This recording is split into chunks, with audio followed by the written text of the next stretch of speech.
Serial साथ निभाना साथिया में चल रहे लेटेस्ट बस से आप सभी अपडेटेड तो होंगे ही। आप सभी जानते ही हैं कि गोपी के प्यारे अहम जी लौट आए हैं अपनी गोपी की जिंदगी में आई परेशानियों को खत्म करने के लिए। लेकिन उससे पहले एक नजर डालते हैं गोपी की उन परेशानियों पर जो वो तब से झेल रही है जब से उसके अहम जी अपनी यादों के मेलों में अपनी गोपी को अकेला तन्हा छोड़ कर गए हैं।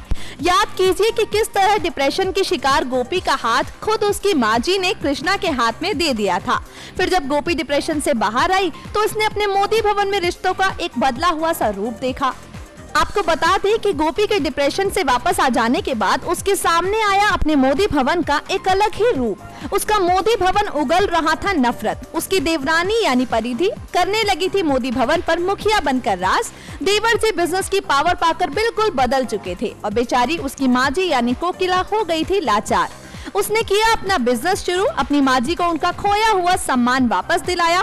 फिर आ गई उसकी नई सास और ले आई उसे अपने साथ। एक के बाद एक कई झटके लगे गोपी को, जैसे कि मानसी से हुआ उसका सामना, कृष्णा का डेविल चेहरा आया उसके सामने और अब उसे पागल खाने भिजवा दिया गया है। लेकिन अब होने वाली है गोपी की फिर से वापसी मोदी भवन में।